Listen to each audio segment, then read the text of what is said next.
రీసెంట్గా ఒక సినిమాలో ఒక చిన్న పిల్లాడి చేత బూతులు మాట్లాడించి ఇది కూల్ అన్నట్టుగా చప్పట్లు కొట్టించారు. చిన్న డైరెక్టర్ కూడా కాదు, పెద్ద డైరెక్టర్లే. ఆ పిల్లోడిని ఇప్పుడు హీరోని చేసేస్తున్నారు పిల్లల్లో. సో అదే కూల్ యాటిట్యూడ్ అనుకుంటారు కదా పిల్లలు. ఇక పేరెంట్స్ ఏమనుకోవాలి? సో అక్కడ హీరో క్యారెక్టర్ ఆ పిల్లోడిని ఎంకరేజ్ చేసింది కాబట్టి మేము కూడా ఎంకరేజ్ చేయాలా? ఏం నేర్పిస్తున్నాం మనం? ఇవే కాదు, సీరియల్స్లో పిల్లల చేత ముదర మాట్లాడిచ్చే సంత ఒకటి ఉంది. ఇది కాకుండా సోషల్ మీడియాలో ఒక బ్యాచ్ ఉంటుంది. అడాల్సెంట్ ఏజ్లో ఉండే పిల్లల చేత అందరితో పచ్చి బూతులు మాట్లాడించి అదొక ట్రెండ్. ఏం చేయాలి వీళ్ళందరినీ? No control from anywhere. Censor board అయితే చచ్చేపోయింది. సోషల్ మీడియాకి అయితే ఏ కంట్రోల్స్ లేవు. అండ్ మన పిల్లలకి this content is easily available, ఎందుకంటే everything is a viral content. So అదే ఫస్ట్ అల్గారిథం ఫస్ట్ అదే చూపిస్తుంది కదా.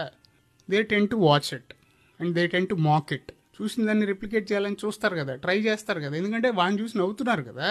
సో నేను చెప్తే కూడా ఇట్స్ జోక్, నవ్వులాట. అది తప్పు అని ఎప్పుడు చెప్తున్నావు? ఎక్కడ చెప్తున్నావు?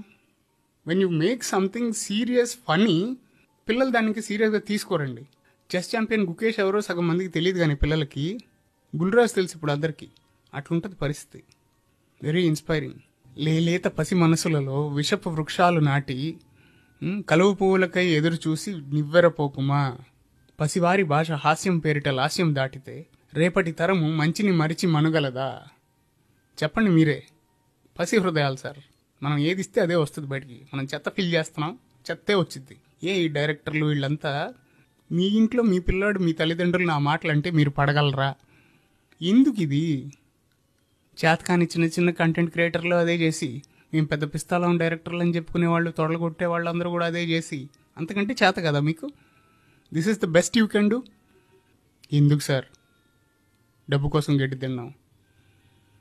కళ నలుగురికి మంచి చెప్పాలి కానీ 4 తరాలను చెడిపోయకూడదు, 4 తరాలను పాడు చేయకూడదు. ఆఖరిగా ఒక మాట, ఇలా పిల్లల్ని తప్పుగా అడ్డం పెట్టుకుని మంచిగా కళకు చేస్తే తప్పులేదండి. There are many talents that can be explored.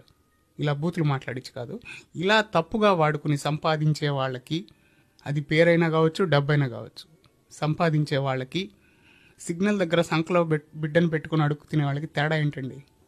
ఒకటి ఉందండి, వాళ్ళు ఎవరిని ఇన్ఫ్లుయెన్స్ చేయట్లేదు, వీళ్ళందరినీ ఇన్ఫ్లుయెన్స్ చేస్తున్నారు. జై హింద్. ఎవరిది పెద్ద కష్టం?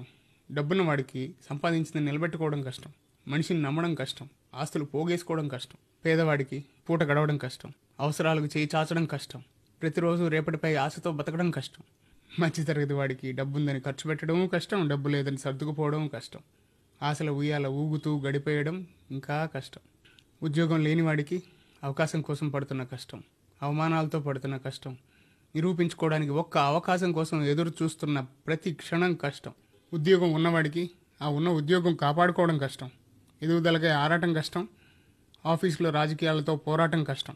పిల్లలకి తల్లిదండ్రుల దగ్గర నుంచి అనుకున్నది సాధించుకోవడం కష్టం, తల్లిదండ్రులకి పిల్లలు అనుకున్న జీవితాన్ని ఇవ్వడం కష్టం. మగాళ్ళకి బాధ్యతల బరువు మోయడం కష్టం, ఆడవాళ్ళకి ఆ బరువు మేము మోయగలం అని చెప్పుకోవడమే కష్టం. ఏది పెద్ద కష్టం? ఎవరిది పెద్ద కష్టం? నాది కష్టం అనుకుంటే తప్పులేదు, మనగలం. కానీ నాదే కష్టం అనుకుంటే చాలా కష్టం. పక్కవాడి కష్టం పలుచనైపోతుంది, మన కష్టాల భజన నిత్యం అయిపోతుంది, మనతో నడవడం నలుగురికి చాలా చాలా భారం అయిపోతుంది. పక్కవారి కష్టాన్ని నువ్వు పలకరించిన రోజు నీ కష్టం కొంచెం చిన్నదవుతుంది, ఆ భారం కొంచెం దూరం అవుతుంది, ఆశ అల్లుకుంటుంది, నడక తేలికవుతుంది. నీ కష్టం నీటి బొట్టంతా భూతద్దంలో పెట్టి చూడు, నిన్ను ముంచేసేంత పెద్ద అలలా కనిపిస్తుంది. అదే దోసెటి నీళ్లలో కలిపి చూడు, కనపడకుండా మాయమైపోతుంది. ఏది పెద్ద కష్టం? ఆలోచించు. జై హింద్.